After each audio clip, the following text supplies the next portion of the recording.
Hello everyone, and welcome to a tutorial video.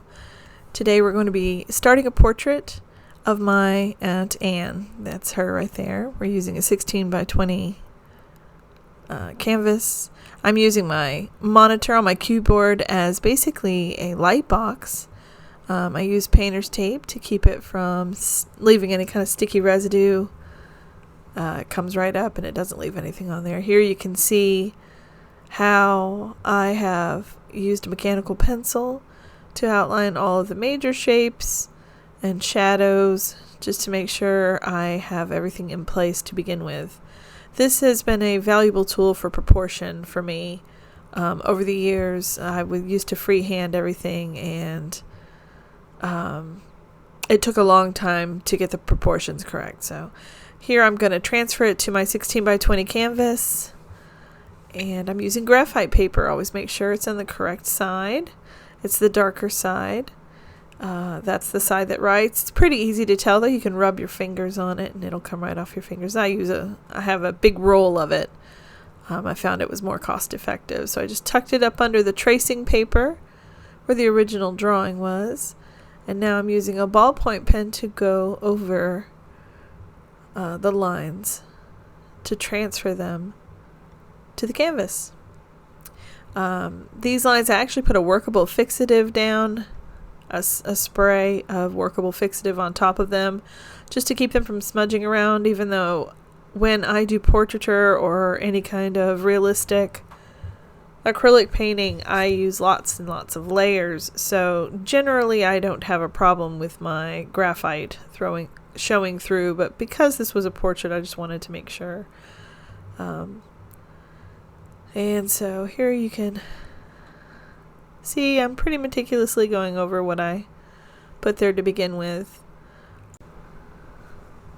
And I would like to also take this moment to go ahead and address people who may say something about tracing, or oh, you traced it off of your computer. Of course it looks good, blah blah blah. I've heard this before. I've heard it in different forums before as well.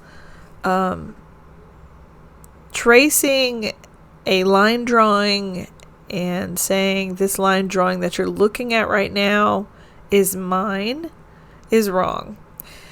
That's pretty much the only time tracing kind of gets on my nerves. So I traced her image to get an idea and placement of her proportions. And some people might think that makes me less of an artist, or that I'm breaking some kind of hidden fundamental rule. And I'm here to challenge anyone who thinks so to go ahead and trace a photograph and paint it and see if it feels like you traced the work, because by the time this painting is finished, it will have layers and layers and layers of acrylic paint and glazing on top of it. The lines are obscured fairly quickly. It lets me know that I had the correct proportions to start with. It cuts out hours of work ahead of time for me. I don't have to prove to myself that I know how to freehand draw. I've been drawing since I was 10. So I know I can freehand draw. If I wanted to do a graphite pencil sketch, then I would definitely, probably not do that. But it just cuts out a lot of time for a portrait painting. And all of the masters, you can see how well that graphite transfers. All of the masters used to use something very similar to mirrors and lights, and they were the first ones to make basically a projection onto their canvases. There's like a whole contraption. It looks like very medieval every time they draw it. The masters did it. If it was good enough for them, then it's good enough for me to get the initial proportions down. So with that long rant out of the way, hopefully I've deterred any negative comments. But, if you want to talk about it, go ahead and talk about it. Absolutely.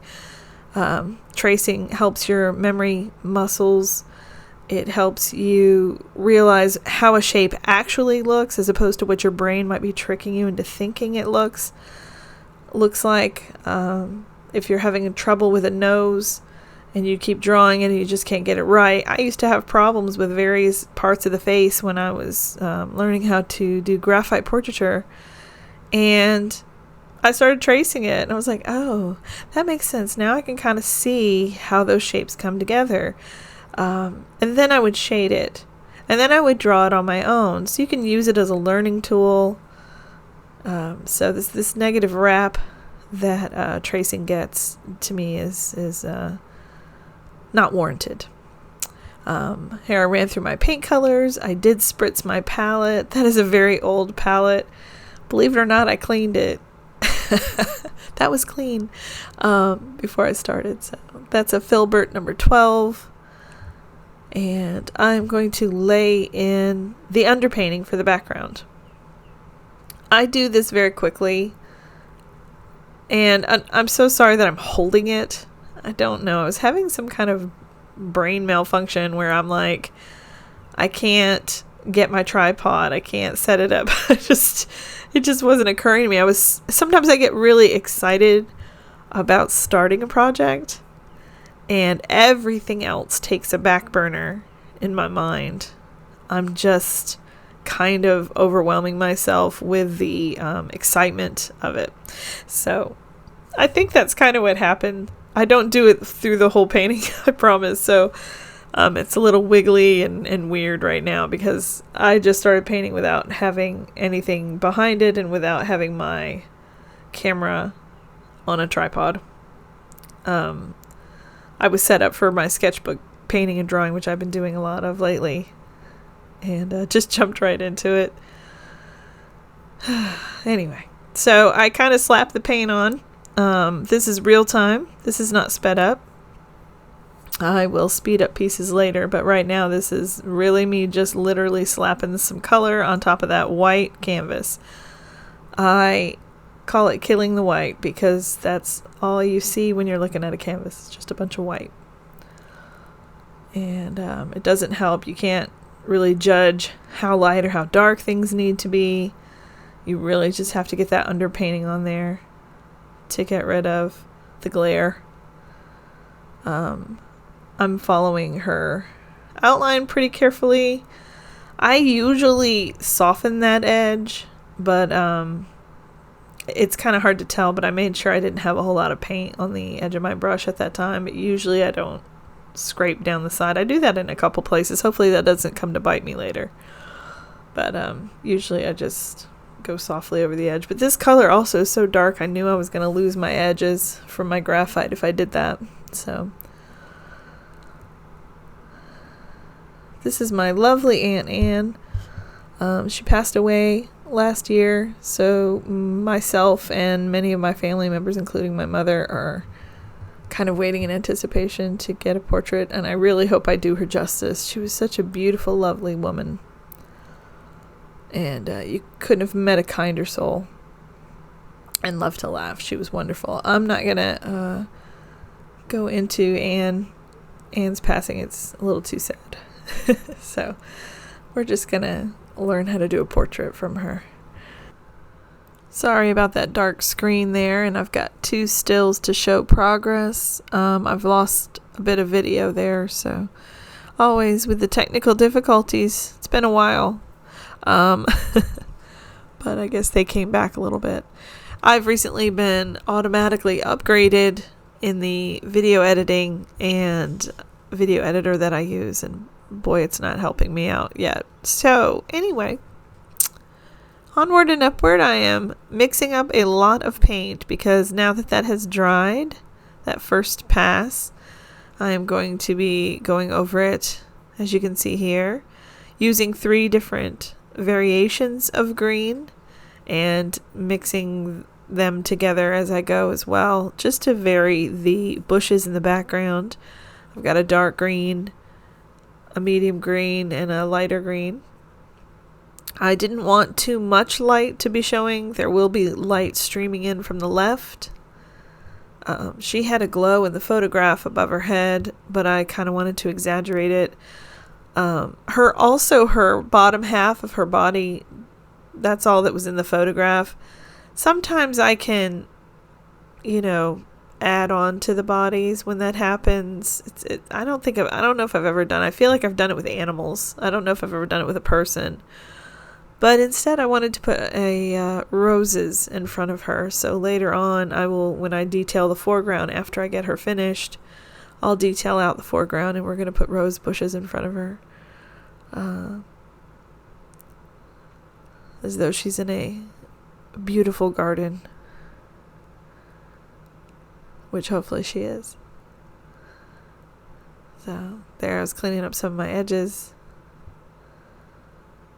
It doesn't bother me at all when I go over the edge, and in fact I do want to go over the edge a little bit, and then I come back and clean it with a clean brush, a separate brush that's clean with water on it. I can go over that edge to make sure that there's not a halo of something different from the background right up to the subject. I often come in a little bit on my edges when I do my background, just to make sure that that doesn't happen. You don't want to be too precious around the outside edge of an object when you're dealing with a background. And in fact, there are instances where I've just done the whole background and then come in and put the subject on top of the background. And that works out really well too. But for her, she's pale. So I kind of wanted to keep it that way. Keep it pale first. And here I'm putting in some sun rays. Sun rays are tricky. They're different. They come in all different ways. When I first put these, sometimes they go in different directions. I've noticed that when you put them in straight, that's generally the best way that they look. But it just depends on the artwork. These were in the background. And I laid them in first. You can see my messy hair now.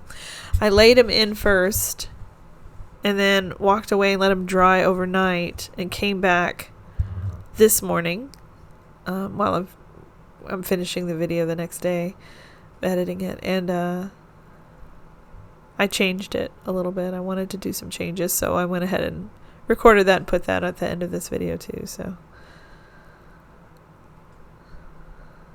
and just building up layers. Sun rays are really forgiving. They're all different kinds of opacity depending on how they're filtering through tree leaves or bush leaves or whatever. And this is the first pass of the background. Green is very translucent, so I was actually quite happy that, and here you can see me cleaning up the edges just so that I don't lose the outline that I worked so hard to keep. Also, I'm glad I put that workable fixative down, because if I had done this over raw graphite, it would have picked up the graphite. So I also would have lost the guidelines there.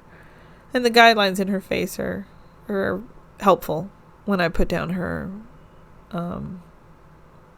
underpainting. Very helpful. So here, this is all 3 times the normal speed. Just wanted y'all to see the kind of brushy brush strokes. I don't know. It's almost stippling. I do vary the direction from time to time. I don't even think that I'm looking at a reference to draw these in. I think I got the idea for the colors, the depth,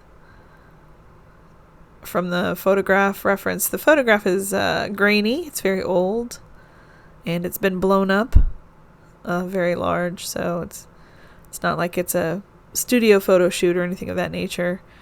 But it's such a beautiful angle for her, and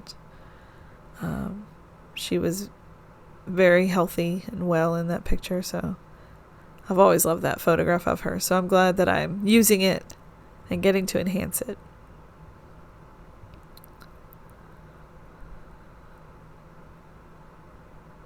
but I'm going to be taking some liberties. It also helps I have a lot of photographs of her so that I can always refer to the eye shape, nose shape, and mouth shape later on, just because that information is not really clear in the photograph that I'm using. And I just want to say I don't think I would ever attempt this as a commission because of the quality of the photograph. Not for a person. Honestly, I don't think I would do it for a pet either. So sometimes you just really have to have some nice clear photographs for references. But I knew her and knew her all my life, so I knew kind of what she looks like. And like I said, I have a lot of good photographs of her, so I feel pretty confident that I'll be able to get her shapes correct.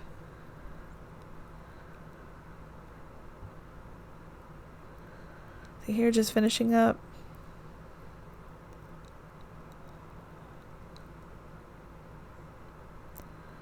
On that one edge.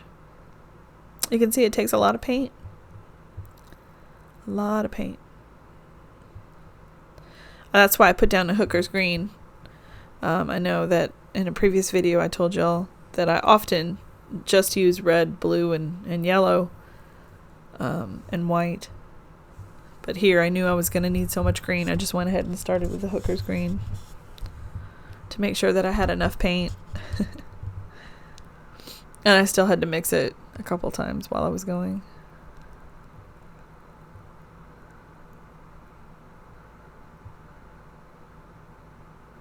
Just trying to get some subtle variations. Constantly going back and forth between the light and the dark. I am gradually getting darker as I get down to the bottom. But it's not completely uniform. I could have airbrushed the background, but I really like the texture of the brushwork. Here I'm just going in, and now that it's drying on the left, I can kind of see if there are any harsh lines that I've left behind. I can go in and soften them. Pull your attention away from them. I do want it to be out of focus, basically. Then here's the next day. I came back down and looked at it in the morning and thought, I really like the light coming through, and I want the light to be more prominent. So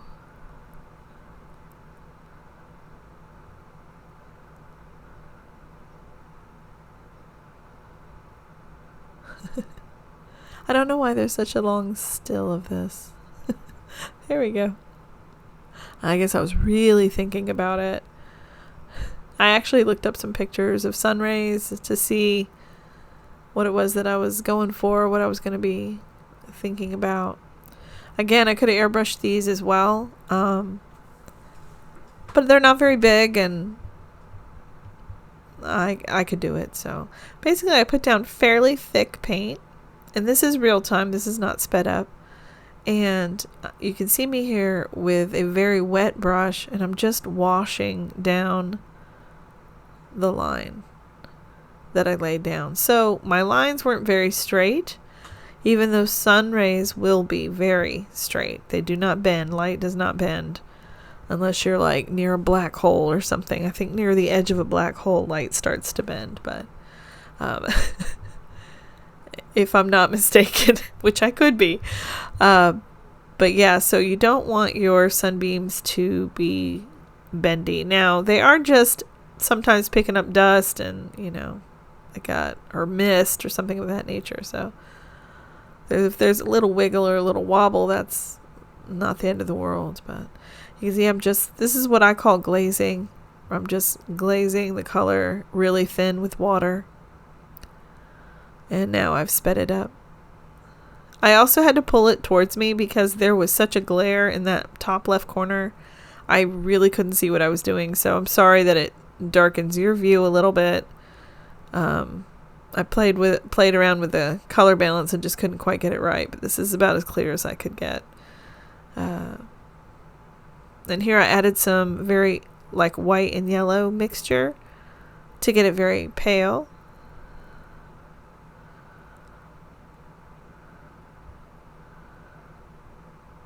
It's still just using water and thinning it out, straightening it out.